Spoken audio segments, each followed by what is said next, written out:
नमस्कार भाइयों बहनों, जय श्री राम। आज जो हम जयंती के बारे में जिन जयंती के बारे में बात करने वाले हैं, आज महर्षि महर्षि वाल्मीकि जी की जयंती आज है। आज के दिन हम उनके बारे में, उनकी कहानी के बारे में जानेंगे कि वो महर्षि कैसे बने। तो सबसे पहले मैं आपको बता दूं कि महर्षि वाल्मीकि जी सनातन धर्म के सबसे श्रेष्ठ गुरुओं में से माने जाते हैं और इन्होंने रामायण के महाकाव्य रामायण के रचना भी इन्होंने की थी। दूसरी बात, अब इनके बारे में आज बात करेंगे कि यह कैसे सनातन धर्म के पहले ये कैसे क्या थे, क्या उनके बारे में, इनकी कहानी के बारे में आज हम जानते हैं। तो चलिए स्टार्ट करते हैं। आज हम जो बात करने वाले हैं महर्षि वाल्मीकि जी के बारे में। यह सबसे पहले यह एक डाकू थे। जी हाँ, यह सबसे पहले यह एक डाकू थे। तो इन्होंने किसी गांव के एक जंगल में इनका एक डेरा था, वहीं पे ही रहते थे। वहाँ पे 6 बजे के बाद अगर घरे जंगल में जो भी जाता था, कोई भी व्यक्ति जाता था तो उनके सामान को छीन लेते थे और उनकी उंगली काट के वो माला पहन लेते थे, जिनको हम उंगली माला भी इनके नाम से भी लोग जानते थे। तो सबसे ऐसे ही हम हमेशा करते थे। किसी समय अनुसार समय बीतने के पश्चात एक दिन उस गांव में कोई साधु संत वहां पहुंचे। साधु संत पहुंचने के पश्चात किसी जगह उस गांव में वो अपना डेरा डंडा डाल के रहे।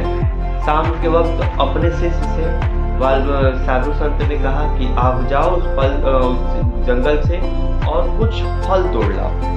और तोड़ने के पश्चात जैसी बात वहाँ के गांव वालों ने सुना, शिष्य जाने लगा और वहाँ जाते ही किसी रास्ते में एक व्यक्ति से मिला और बोला कि उस व्यक्ति ने उस शिष्य से कहा कि भाई आप कहाँ जा रहे हो। उन्होंने कहा कि मैं उस घने जंगल में जा रहा हूँ और वहाँ से हमारे गुरुजी ने फल मांगा है, तो उस वृक्ष से कुछ फल तोड़ के उन्हें देने के लिए। तभी उस गांव के उस व्यक्ति ने कहा, अरे मूर्ख, तुम वहाँ क्यों जाओगे, पागल हो। शिष्य बोला, अरे क्यों।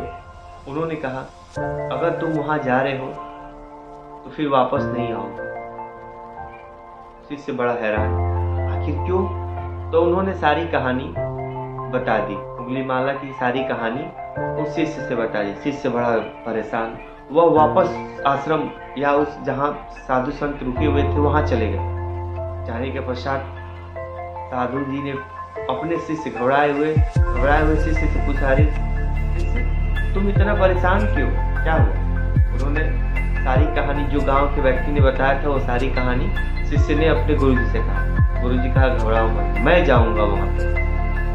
वो जाने लगे। गांव वालों को पता चला, गांव वालों ने रोका नहीं, लेकिन उन्होंने कहा नहीं, मैं जाऊंगा, मैं समझाऊंगा उसको। ऐसी कौन सी विद्या है, ऐसी कौन सी शिक्षा है जिससे आदमी न माने या मनुष्य न सीखे। तो वो गए, उनसे मिलने के पश्चात अंगुली माला ने उस साधु संत से कहा कि अब मैं तुम्हारे प्राण हर लूंगा और सारे उंगलियों की माला पहन लूंगा। साधु संत बहुत विनम्र भाव से कहा, ठीक है, आप पहन लीजिएगा, लेकिन एक बार अपने परिवार से तो पूछिए कि आप जो इस पैसे को इकट्ठा करते हैं, जो सुख उनको देते हैं, या पाप में वो आपके साथ देंगे। उन्होंने ऐसा कहा, नहीं। उंगली माला तुरंत कहा कि मुझे बेवकूफ समझते हो, मुझे मूर्ख समझते हो, मैं अगर जाऊंगा तो तुम निकल जाओगे। साधु संत जो थे बड़े मुस्कुराते हुए उन्होंने कहा कि आप जाइए, मुझे बांध दीजिए। तो वहां उंगली माला ने उनको साधु को एक वृक्ष से रस्सी से बांध दिया और वो वापस अपने घर गए और घर जाके अपने परिवार से कहा कि अगर मैं जो आप लोग को धन ला के देता हूँ, जो आप लोग सुख करते हो, क्या पाप के, अगर मेरे साथ अगर कोई जो पाप मैं बटोर रहा हूँ, अगर उस पाप में आप लोग भी भागीदारी लेंगे। परिवार वालों ने कहा, मैं क्यों लूंगा पाप का भाग, आप तुम कहीं से खिला रहे हो, कहीं से ला रहे हो, हमसे क्या मतलब।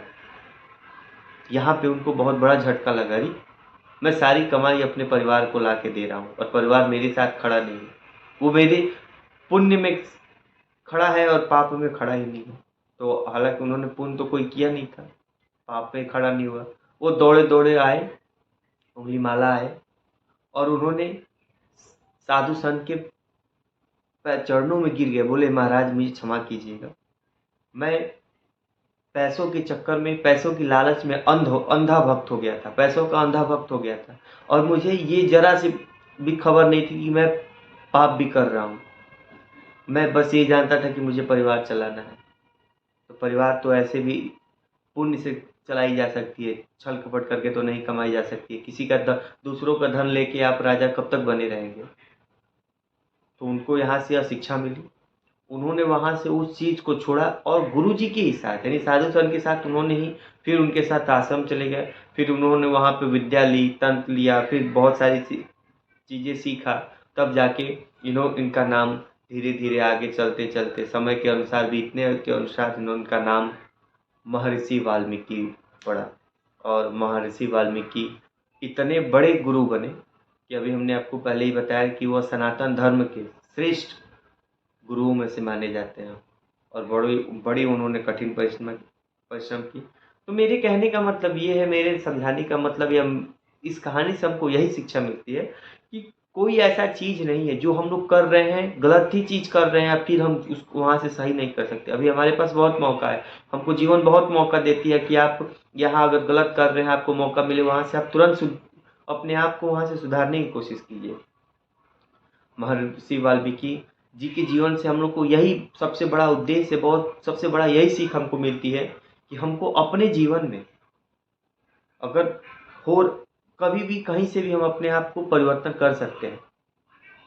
समय मायने ये रहता है कि आपका समय क्या है, परिस्थिति क्या है, आप जब चाहें अपने आप को बदल सकते हैं।